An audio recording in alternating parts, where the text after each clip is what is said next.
So yeah, there's no good that can come from taking a coach's ability to coach away, and it translates to a diminishment of power in the locker room. If the Philadelphia Eagles believe that Howie Roseman is setting their practice schedule, they have less respect for Nick Sirianni, and that's a huge problem.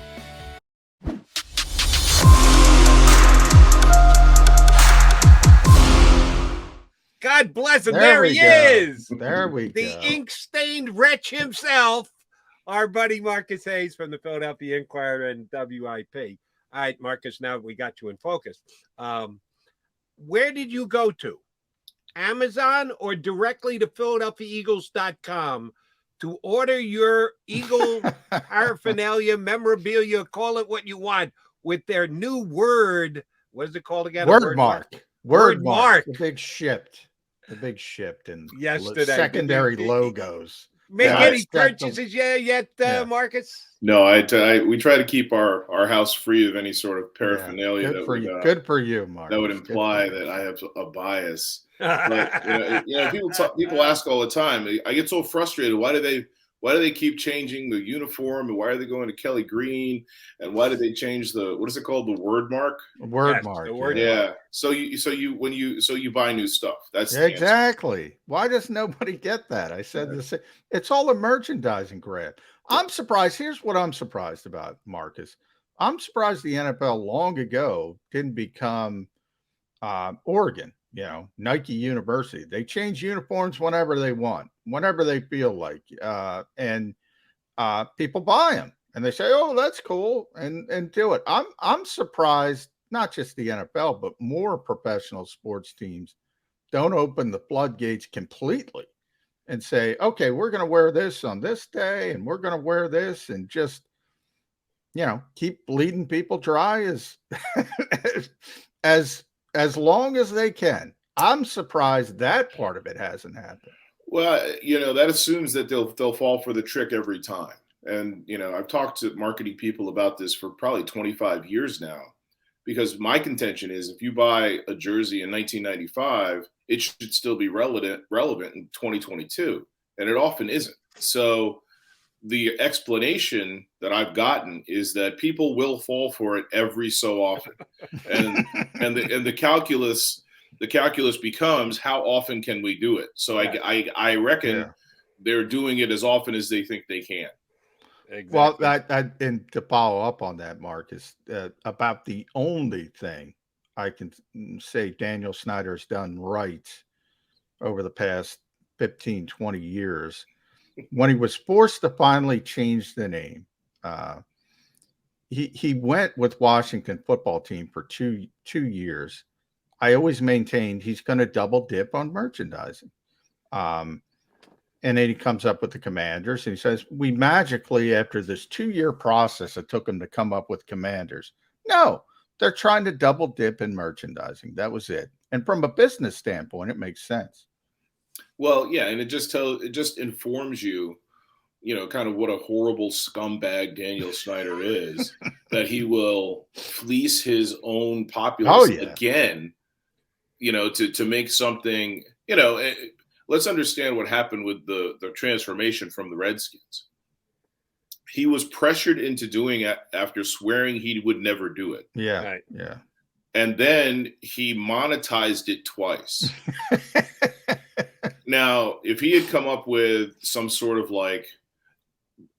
astounding crowdsourced name and, had a competition and, you paid to submit your thing and you paid to submit your name and the proceeds went to charity, then you ought to take 10 years to do it. I don't care.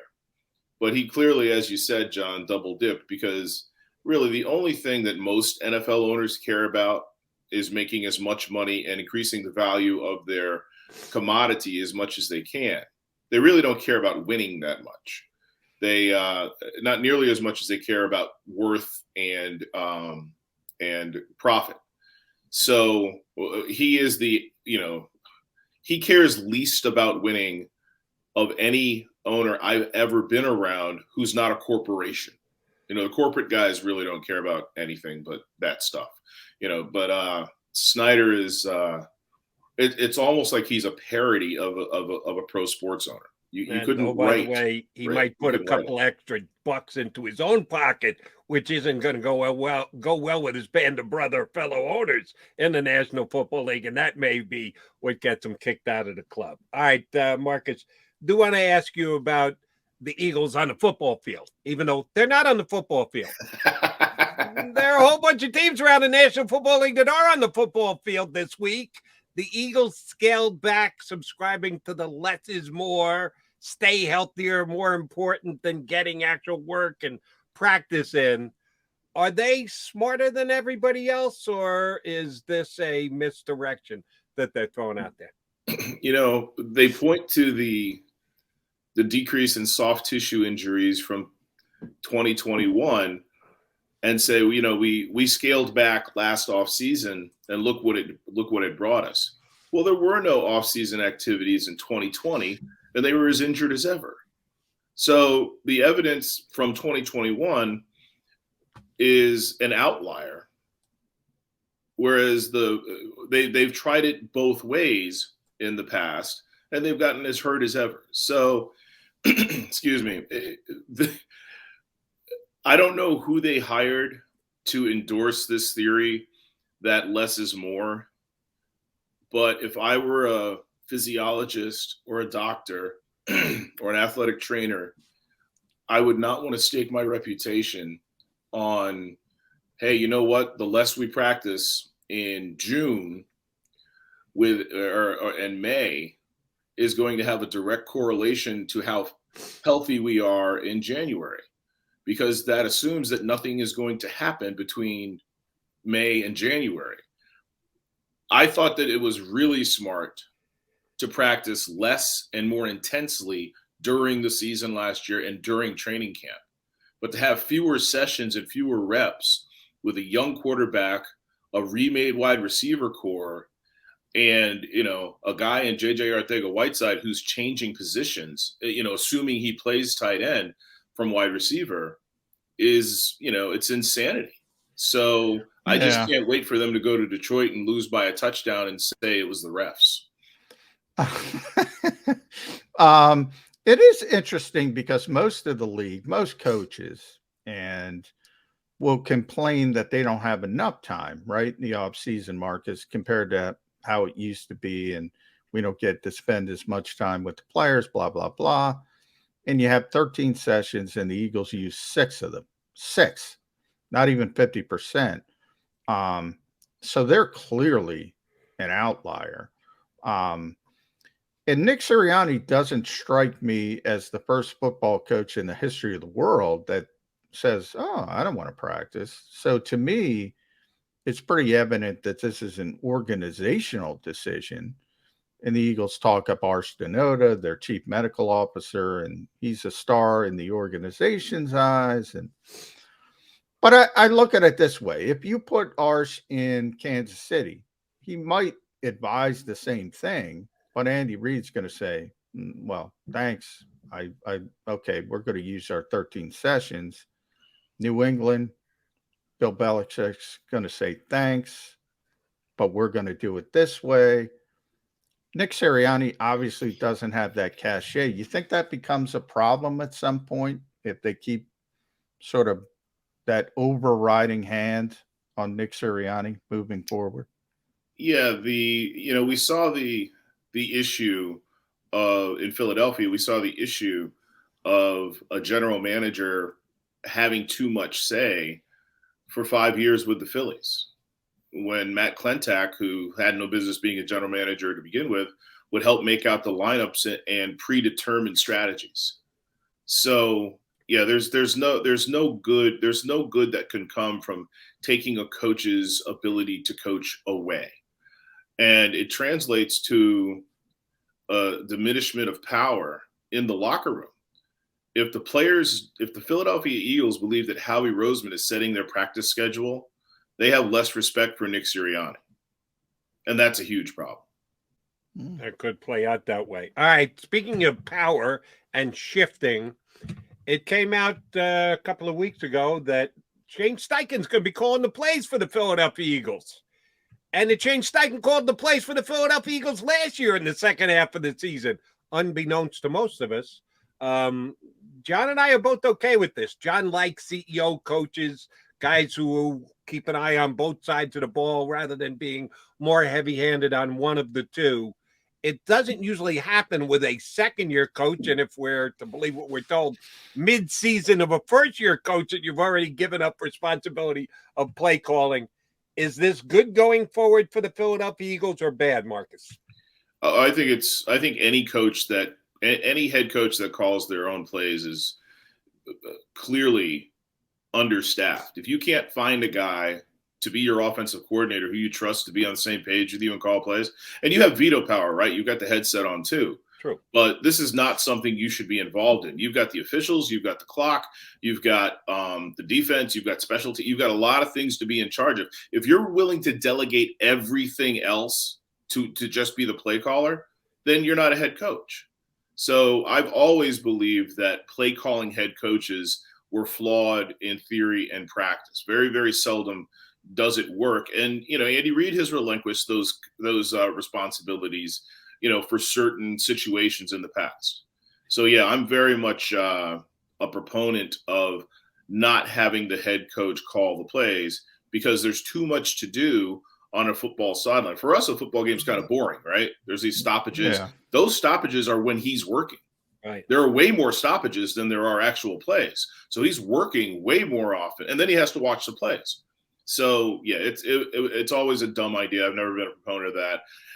I will say, though, it's interesting that Nick Sirianni admitted in a very detailed manner the things he was missing, the reason he relinquished play calling, and the more so not just the play calling, because a lot of the mechanics of the play calling happens when the defense is on the field. You figure out what you're going to call next, and you figure out where you're going to get the ball, and you have a menu of plays for certain situations.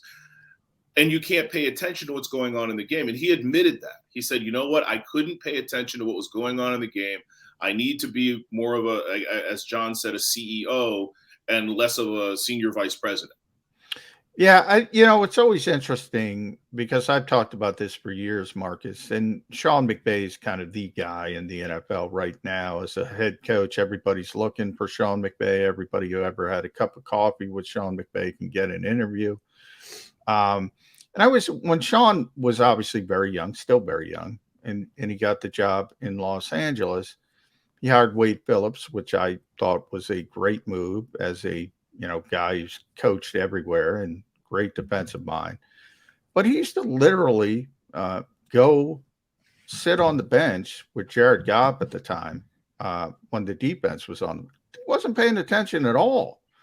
And I would say this is a glorified, whatever you want to call it, super offensive coordinator, right? There's two co-head coaches, Sean McVay on offense, Wade Phillips on defense, and one is just talks to the media. That's the difference. Right. Yeah. Why do you think most owners have been slow to figure this out? Because they tend to go I want the offensive play caller. I want the hot guy. I want Kyle Shanahan. I want the next Sean McVay. I want Kevin O'Connell, who got a job this offseason as Sean McVay's sort of next to the throne. Why do you think so many owners haven't figured that out? Most owners are not very smart. Most owners are not very good managers of people. Most owners are intimidated by the football side of football. So if you get a young, hot candidate, and what are there, 2, 3 every year, maybe really just one, and he says, these are my terms. Well, you don't really know what's going on the sideline. The only guy who has any real semblance of an idea of what it's like to be in and around football, for better or worse, is Jerry Jones, who hires horrible coaches. But that said, you're talking about 32 decision makers or 31 decision makers who don't know what the job is. So you can tell them anything you want, and you can point to the outliers that do work without qualifying it. So, and what happens, the reason leagues are copycat leagues is because the people making the ultimate decisions aren't innovators, they're copiers. And every once in a while, somebody, we thought the Chip Kelly model might work. We thought that the NFL was going to turn into Oregon, right?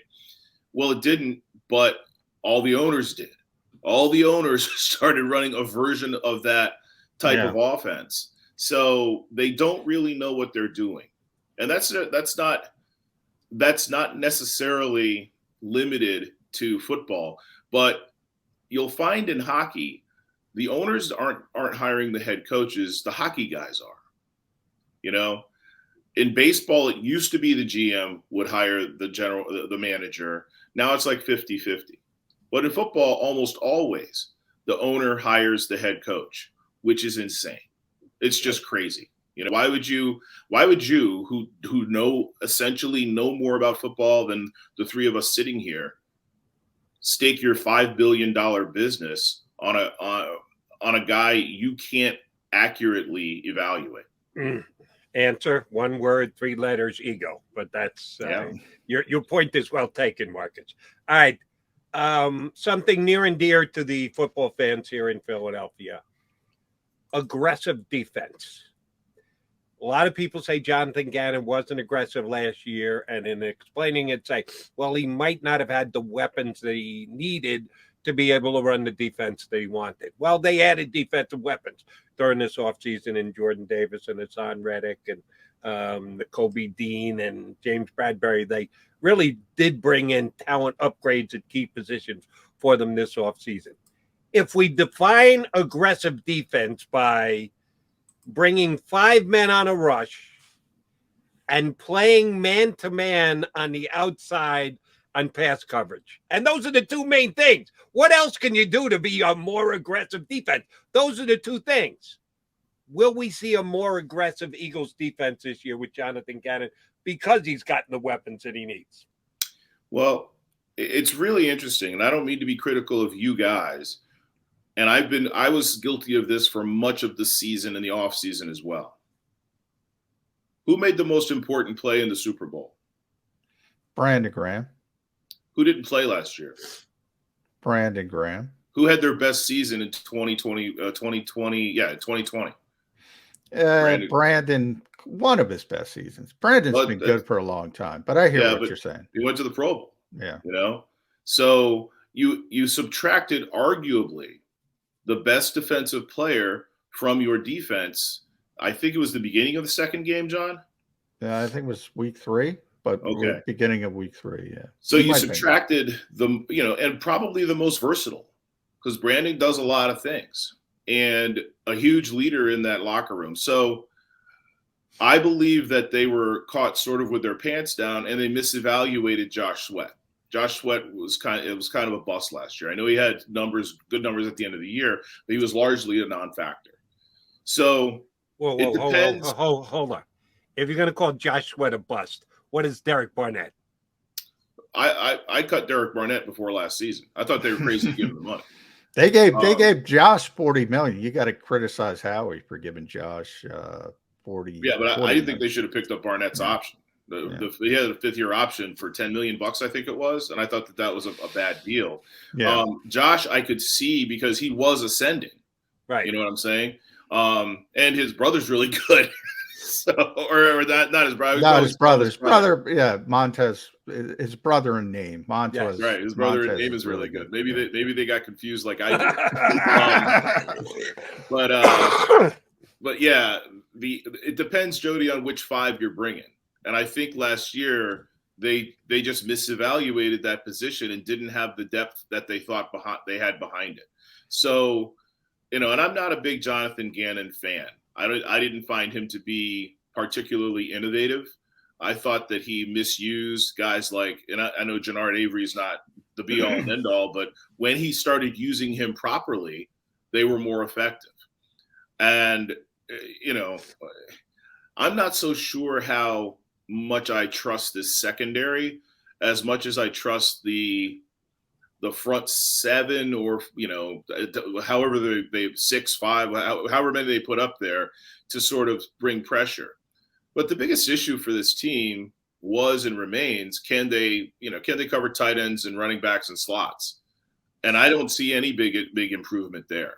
I don't know that they have the linebackers or the nickel corner to take away the soft underbelly. And that's where they were vulnerable last year. And I think it's where they're going to be vulnerable this year. Marcus, you mentioned when we were talking about coaches, you mentioned there's more copiers than innovators. And this league is known as a copycat league. One thing I see from JG is he wants to run Vic Fangio's defense. Why did people get away with, whoever it is? Could be Tony Dungy back in the day. Mm-hmm. Could be put Pete Carroll in the cover 3 with Seattle and the Legion of Boom. Now it's Vic Fangio. 35% of the league is going to run his scheme. Why are people not searching for these innovators? Why aren't they? In other words, if you want to run Vic Fangio, he's unemployed. He's taking the year off. Go get Vic Fangio. Why do we have all these Xerox machines in the NFL? The types of defenses you just described were organically conceived to match the personnel that was there at the time and that they replaced. Tony Dungy could run Vic Fangio's defense right now because he's Tony Dungy. Vic Fangio could run Tony Dungy's defense right now because he's Vic Fangio if the personnel made it necessary. Genius is rare. Courage is rare. So my answer to your question is, when you are the type of coach that I believe Jonathan Gannon is, where you have a board where you put pegs in there and you'll try to force the round pegs into the square hole until you get round pegs, there's no genius in that. There's really no organic development.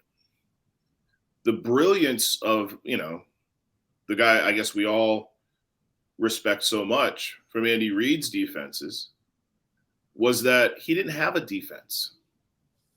He used what he had in front of him year to year to year, and you couldn't say that it was a blank defense. It was a blank defense. So, the best defensive innovators innovate with what's in front of them. I mean, Brian Dawkins, the most remarkable component about Brian Dawkins was he could turn into a nickel corner. And then you saw a lot of defensive coordinators trying to emulate that, right? Turn their strong safety into a nickel corner. Well, he was Brian Dawkins, and that was the difference in those defenses versus other schemes. And Brian could blitz from that slot. So you had, a very, very, there aren't many Cam Chancellors out there.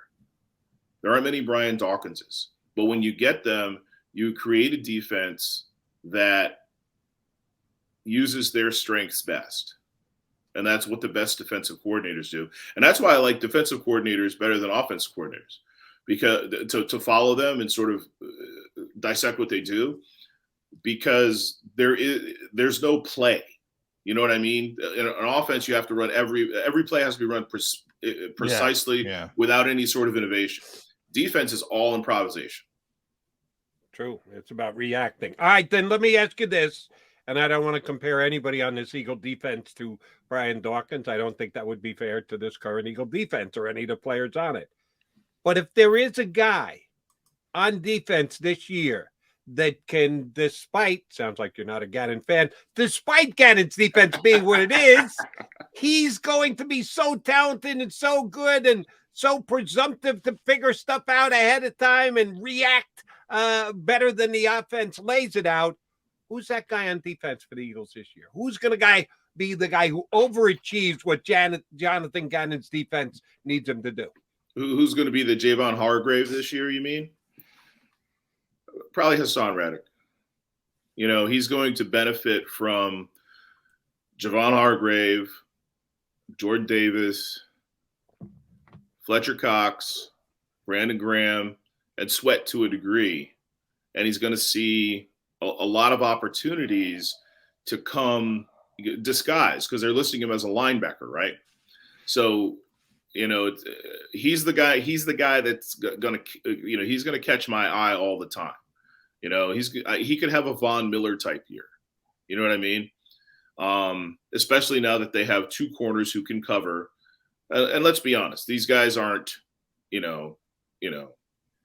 anybody's island. They're very, very good cornerbacks, and they can cover. They'll break up passes. They'll make plays. If you're facing some of the quarterbacks they're going to be facing, they might make a lot of plays. But I think Haason Reddick could hit double-digit sacks, 13 games in. At Inkstained Wretch, Marcus Hayes, read him at Inquirer, inquirer.com. You can listen to him on WIP. I'll leave it here with you, Marcus, because you mentioned Brian Dawkins, and we all saw the versatility of Malcolm Jenkins for years. You mentioned some other great safeties, Cam Chancellor. The one thing the Eagles seem to be missing on paper is a safety. Anthony Harris, Marcus Epps kind of penciled in. Does that limit the ceiling of their defense? The fact that it's the one thing it seems that Howie Roseman hasn't addressed as we speed towards training camp. For an organization that has existed during Howie's tenure with two, I think Malcolm Jenkins is a Hall of Fame safety with two Hall of Fame caliber safeties of extremely high character who they had to pay. It's astonishing that he has spent so little equity on shoring up that part of the roster.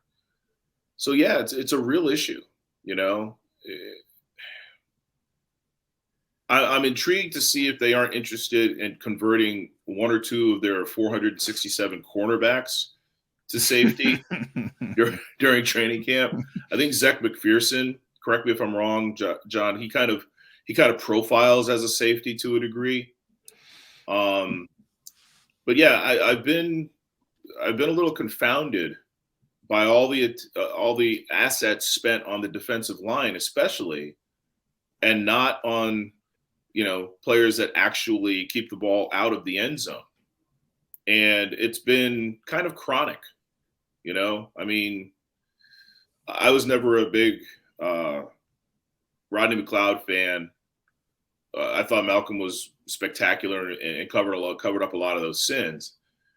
But, just because you spend money on the position doesn't mean that it's money well spent. And they've really struggled at that spot the last 2 or 3 years. And it seems to be the blind, linebacker and safety seem to be his blind spots. And he's a very good general manager. We can't argue that. But yeah, it's a pretty significant concern, especially when you play the better quarterbacks who can manipulate the safeties. Yeah.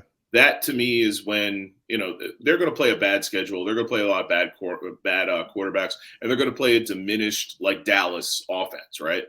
So it won't be as glaring, and maybe that's Howie's calculus. Maybe I can address it next year because I can get by this year, because he did address a lot of things. So, but yeah, it's a real concern. And I love to watch the safeties before the snap. But the last 2 years, the safeties haven't been asked to or been able to do a lot before the snap because they're kind of petrified. They're kind of paralyzed. So, with two different defensive coordinators. So it'll be interesting to see how that plays out. And honestly, it probably won't matter until if and when they reach the playoffs, when the quarterbacks that they play will be better equipped to manipulate those safeties.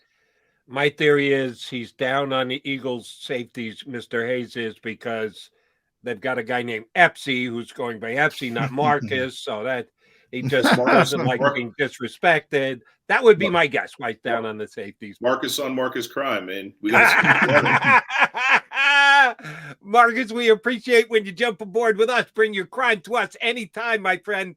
Thank you much. We'll get you on when we get a little closer to the opening of camp. Appreciate it. Have a good weekend, big guy. Thanks for having me.